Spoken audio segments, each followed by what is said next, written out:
Friends, welcome to cook with SD channel. இன்னைக்கு நம்ம என்ன பார்க்க போறோம்னா இட்லியும் நாட்டுக்கோழி குழம்பும் தண்ணி குழம்பு. இந்த குழம்பு வந்து இட்லிக்கு காலையில் செஞ்சு சாப்பிடுங்க, சூப்பராக இருக்கும். இட்லி தோசை எதுக்கு வேணாலும் வச்சுக்கலாம். நாட்டுக்கோழி குழம்பு எப்படி வைக்கலான்னு பார்க்கலாம் வாங்க. நல்ல சிறு நாட்டுக்கோழி குஞ்சா ஒரு கிலோ கனவை எடுத்துருக்குது. இது நல்லா மஞ்சள் தொடச்சி வாட்டி சுத்தம் பண்ணி எடுத்து வச்சுருக்குது.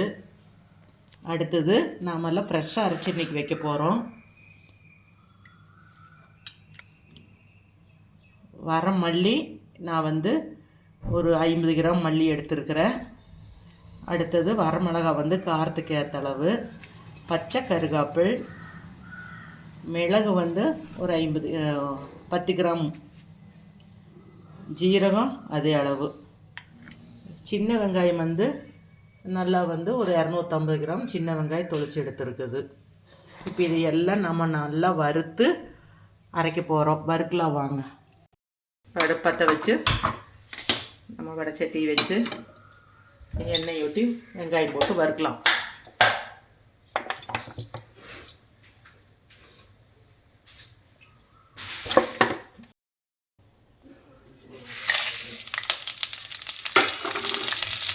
சீரகம், மிளகு இதெல்லாம் நல்லா கருகாமல் பொன்னிறமாக வறுத்து எடுத்துக்கலாம். ஃப்ரெஷ்ஷாக அரைச்சி வைக்கிறது எப்போவுமே பொடி போடுவேன். இன்றைக்கி வந்து நல்லா இப்படி வறுத்து வைக்கலாம் ஃப்ரெஷ்ஷாக அப்படிங்கிறதுனால இப்போ இந்த மாதிரி பண்ணுது. சளிக்கு வந்து ரொம்ப நல்லா இருக்குங்கிறக்கோசரம் இப்போ நான் இது பண்ணுறேன். எல்லாம் இரும்பல் சளி, அதனால் சரி நாட்டுக்கோழி எடுத்து ரசம் வைக்கலாம் அப்படின்னு இப்போ இந்த ஐட்டம் பண்ணுறோம். நல்லா இந்த அளவுக்கு வறுத்தாச்சு. இதை பிளேட்டுக்கு மாற்றிட்டு வெங்காயம் வணக்கலாம்.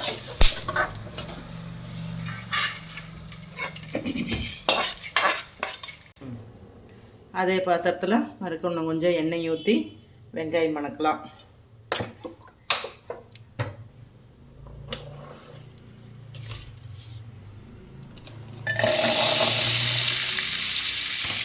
நல்லா சின்ன வெங்காயம்,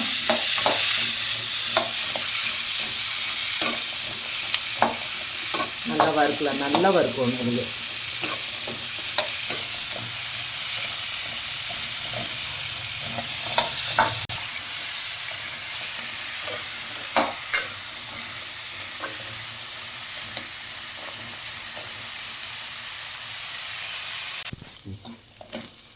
நல்லா இந்த அளவுக்கு வறுக்கணும். நல்லா வறுப்படி பொன்னிறமாக வரணும். நல்லா வறுத்துட்டு அப்புறம் அடுப்பு ஆஃப் பண்ணிவிட்டு ஒரு தேங்காய் அளவாத்தான் போட, ரொம்ப போடக்கூடாது. தேங்காய், மஞ்சத்தூள் 1 ஸ்பூனு, அவ்வளோத போட்டு அடுப்பு ஆஃப் பண்ணி விட்டுடலாம். இப்போ வந்து மசாலா அரைக்கலாம். ஆறட்டு. இப்போ சிக்கனை அப்படியே வணக்கி விட்டுடலாம். அது வாட்டில் வெந்துட்டுருக்குட்டு மசாலா அப்புறம் ரெடி பண்ணிக்கலாம். இப்போ நல்லெண்ணெய் ஊற்றி தாளிக்கலாம்.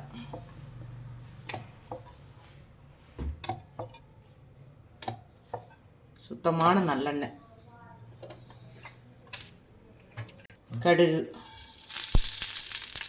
தாளிப்புக்கு 2 சின்ன வெங்காயம், 2 பச்சை மிளகா, கருகாப்பில்,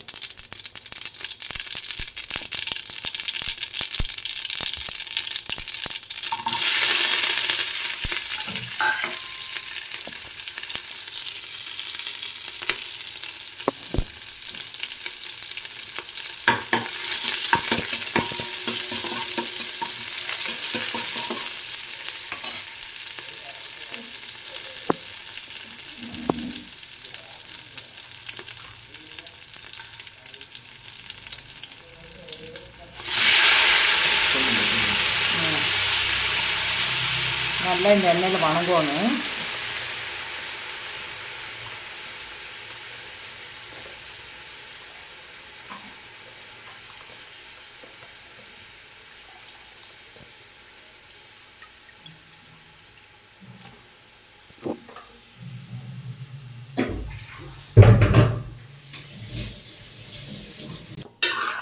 இது நல்லா சித்த நேரம் அப்படியே வணக்கி விடணும்.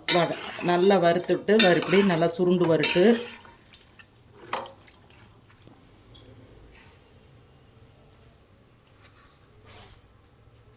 இதுக்களவு உப்பு, கல் உப்பு, மஞ்சத்தூள் போட்டு நல்லா பிரட்டி உள்ள.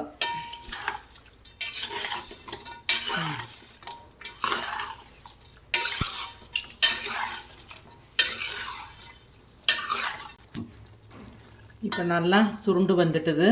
இப்போ தண்ணி ஊற்றி நல்லா கொஞ்சம் வேந்துட்டுருக்குட்டு. அப்புறம் நம்ம மசாலா அரைச்சி உள்ளே ஊற்றலாம். நல்லா வேகணும்.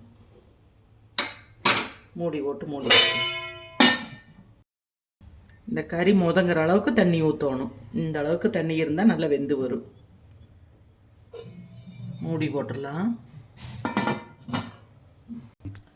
இப்போ இந்த வறுத்து வச்ச மசாலா நம்ம அப்படியே ஃபஸ்ட்டு ட்ரையாக அரைக்கலாம், தண்ணி ஊற்றாமல்.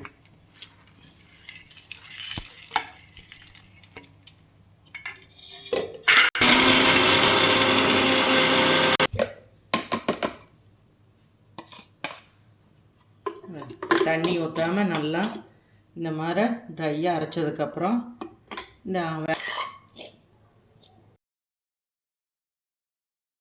இந்த வணக்கி வச்ச வெங்காயத்தை இந்த மல்லி ஜீரகத்தோட ஒன்றா கொட்டி அரைக்கலாம்.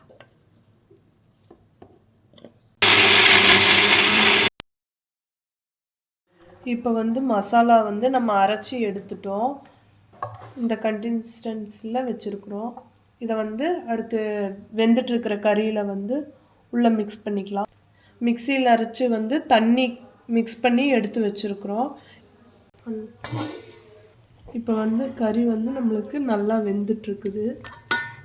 இதோட அரைச்சி வச்ச மசாலாவை மிக்ஸ் பண்ணிக்கலாம்.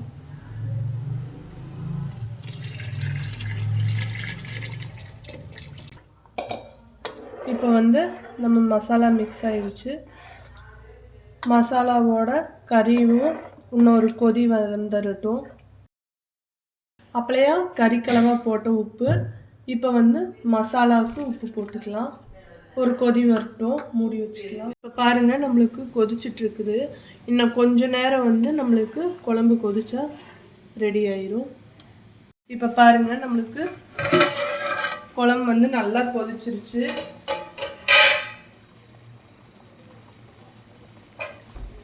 இதோட இப்போ கட் பண்ணி வச்சிருக்கிற கொத்தமல்லி தழையை ஆட் பண்ணிக்கலாம்.